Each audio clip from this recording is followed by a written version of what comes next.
네, 시청자 여러분 반갑습니다. 차트헌터입니다. 자, 오늘 일요일인데 아침부터 정신이 없어요. 예, 지금 좀 많이 아침부터 지금 눈 뜨자마자 지금 정신없이 지금 녹화를 하고 있는데 일단은 오늘 포스코홀딩스 한번 분석 영상 녹화를 해보도록 할 거고 제가 좀 횡설수설 하더라도 이해 좀 부탁드리겠습니다. 잠을 못 자가지고 일단은 이 포스코홀딩스 지금 제목부터 봤을 때 뭐 영업이익 6,504억 원 전망 철강 판매량 회복 뭐 이런 식으로 지금 나와 있는 상황입니다. 그래서 지금 이 최근 시장에서 이 포스코홀딩스를 보는 시선이 조금 더 바뀌고 있다 이렇게 말씀드릴 수 있겠고 뭐 예전에 같은 경우에는 그냥 뭐 철강주 아니면은 뭐 경기 민감주 뭐 아니면은 뭐 중국 경기 봐야 되는 종목 뭐 이런 식으로 지금 얘기를 했었는데 지금은 그 프레임만으로 보기에는 조금 부족한 구간에 들어오고 있다. 이렇게 말씀드릴 수 있을 것 같아요.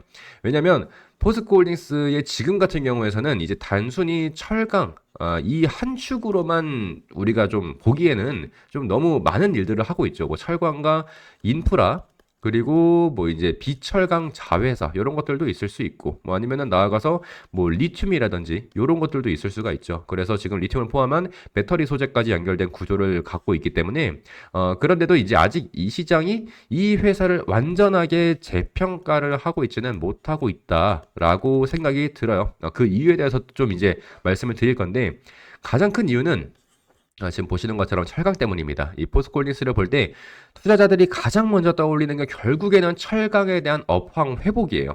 그리고 1분기만 놓고 본다고 하면 철강이 완전히 편안한 그림은 아니었단 말이에요. 그렇다 보니까 뭐 원료탄 가격은 2025년부터 해가지고 계속해서 강세를 이어왔고 지금 이제 환율도 올라가게 되면서 뭐 이제 투입에 대한 원가 부담도 굉장히 커졌습니다. 쉽게 말해서 쇳물을 만들기 위한 원가는 올라가고 있는데 제품을 파는 가격, 판매 가격, ASP에 대해서는 바로바로 따라 올라오지 못했다라는 거죠. 그래서 이 ASP가 지금 4분기 수준에 머물렀다라는 분석도 나와주고 있고 자동차 강판에 대한 가격 하락까지 겹치면서 롤마진도 썩 좋지 않았다는 얘기가 나와주고 있습니다. 그러니까 판매량 자체는 회복이 됐지만 수익성에 대해서는 아직까지는 압박을 받는 구조였던 거죠. 자, 이 대목에서 많은 투자자들이 실망할 수는 있어요. 판매량이 늘면 뭐하냐? 결국 마진이 안 나오면 의미 없는 거 아니냐? 뭐 이렇게 생각할 수 있죠. 실제로 철강 부문만 떼놓고 본다고 하면은 1분기 실적을 봤을 때 아주 시원하게 좋아졌다라고 말하기는 어려운 부분이 분명히 있습니다. 원자재료 상승에 대한 이제 원재료 가격 상승이 반영이 됐고 가격에 대한 인상 시도는 있었지만 그 효과가 1분기에 완전히 들어오지 못했기 때문이에요. 그런데 여기서 중요한 포인트를 우리가 좀 하나 짚고 넘어가야 되는 게 시장이라는 건요, 여러분. 지금 당장 숫자 하나만 보는 게 아니라 이 숫자가 어디를 향하고 있는지를 같이 봐요. 그게 결국 결과값으로 나왔을 때 기대감이라고 우리가 표현을 하는 거고요. 즉, 포스코홀딩스의 지금 1분기를 볼 때 핵심은 철강이 아직까지 완전히 회복되지 않았다가 아니라 철강이 바닥에서 돌아서기 위한 조건들이 쌓이고 있다라는 쪽이 훨씬 더 가깝습니다. 실제로 여러 증권사 리포트를 좀 종합을 해봤을 때 1분기 연결 영업이익은 대체로 5,800억 원대에서 6,500억 원대로 예상이 되고 있어요.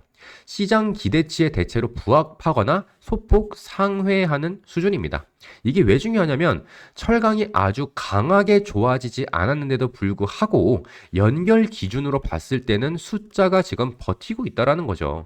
그러면 여기서 버티게 해줄 수 있는 명분은 뭐였느냐? 바로 인프라와 비철강 자회사입니다. 이 부분이 지금 포스코홀딩스를 다시 봐야 하는 핵심이라고 좀 말씀드릴 수 있겠고 예전에 포스코는 철강이 흔들리게 되면은 그냥 같이 흔들리는 회사라는 인식이 강했어요. 근데 지금은 좀 다른 게 포스코 인터내셔널이라든지 아니면 포스코 ENC라든지 이런 자회사들이 연결 실적의 방어막 역할을 해주고 있습니다. 포스코 인터내셔널은 팜 관련 인수합병 효과 그리고 이제 세넥스 증산 그리고 이제 미얀마의 그 가스전의 유가 연동 수혜 같은 요인들이 계속해서 거론이 되고 있는 상황이고 쉽게 말하면 원자재라든지 아니면 에너지 관련 축에서 실적을 받쳐주는 힘이 있다라는 거죠. 포스코 ENC도 굉장히 중요합니다.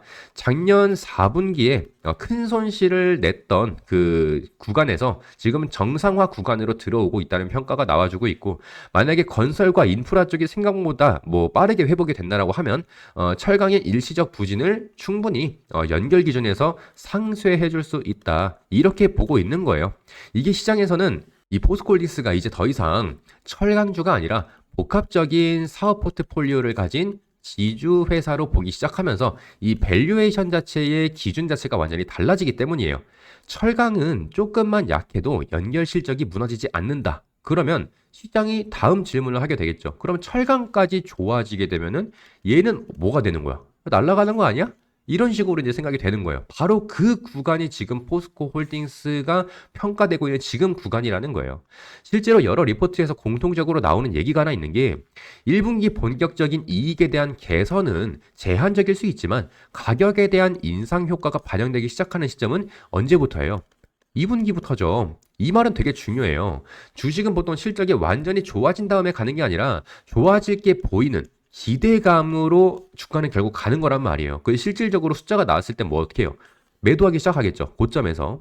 지금 포스콜리스가 그런 구간에 가까워지고 있다는 거죠. 상승 구간의 초입 구간. 그래서 국내 철강 가격은 연초 대비해서 이제 반등 흐름이 나타나고 있고 중국 쪽도 뭐 이제 예전처럼 무한정 공급이 쏟아지는 분위기만은 아니라는 분석이 나와주고 있다 보니까 이제 중국 조강 감산 기조가 계속해서 이제 유지가 되고 있고 완제품 생산 역시 감산에 대한 흐름이 감지되고 있고 뭐 수출에 대한 부분도 감소세를 보였다는 점은 충분히 의미가 있습니다.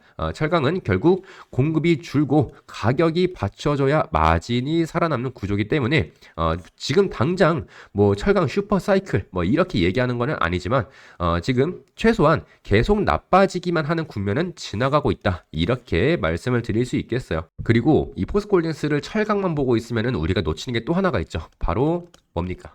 리튬입니다. 리튬.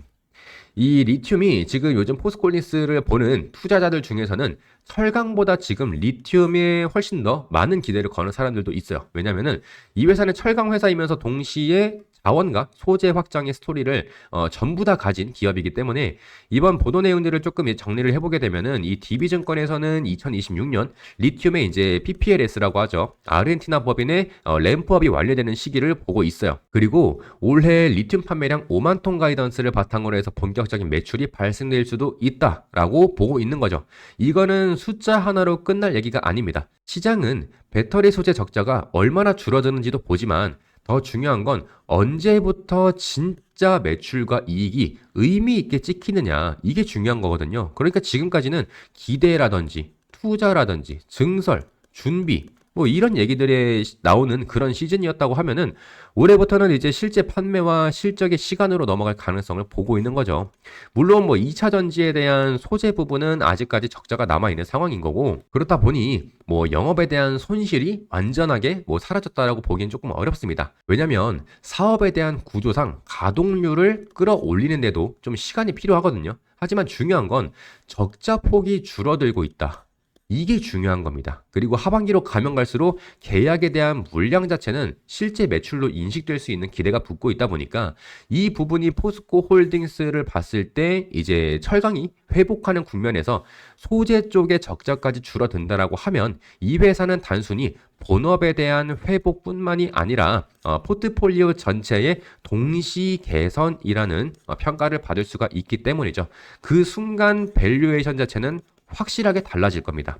실제로 여러 증권사 목표 주가를 보게 된다고 하면은 뭐 44만 원, 뭐 47만 3천 원, 뭐 49만 원까지 다양하게 제시가 되고 있는데 일단은 평균적인 목표가 자체도 지금 상향을 가리키고 있다라는 거죠. 이거는 단순히 숫자만 올린 게 아니라 시장에 참여하고 있는 지금 이 시장 참여자들이 포스코 홀딩스의 회복에 대한 가능성을 조금 더 넓게 보기 시작했다라는 뜻으로 의미를 부여하면 될 것 같고요. 그리고 이제 현대차증권이 지금 이 비철강 자회사 선전에 대한 기대를 포인트로 잡았다는 점이고 하나투자증권은 지금 뭐 철강 부진에도 인프라가 버텼다 뭐 이런 얘기를 하고 있고 신한투자증권은 뭐 철강, 비철강 전부 다 점진적인 회복을 얘기하고 있고 DB증권 같은 경우에는 판매량에 대한 회복과 배터리에 대한 소재 적자에 대한 축소를 강조하고 있는 상황입니다. 이걸 하나로 합치면 어떤 그림이 나오냐? 포스콜리스는 지금 어느 한 군데만 좋아지는 게 아니라 철강, 뭐 인프라, 비철강, 배터리 소재가 순차적으로 바닥을 통과하는 그림이 겹쳐지고 있다. 왜냐하면 한 사업만 의존하는 기업은 회복에 대한 논리가 단순한 대신 약합니다. 그 한 축이 흔들리게 되면 바로 무너지는 거거든요. 근데 포스코홀딩스는 여러 축이 서로를 보완해주고 있는 거예요. 철강이 약할 때 인프라가 버텨주고 철강 가격이 살아난다고 하면은 본업에 대한 이익이 올라오고 리튬과 뭐 배터리에 대한 소재는 중장기적인 관점에서 봤을 때 성장에 대한 논리로 덧붙일 수 있다라는 거죠. 여기에 해외 철강 자회사 실적 개선 기대까지 더해진다라고 하면은 연결 기준으로 봤을 때 실적에 대한 안정감이 훨씬 더 좋아질 수 있다. 한 단계 올라갈 수 있다. 이런 식으로 얘기할 수 있겠습니다.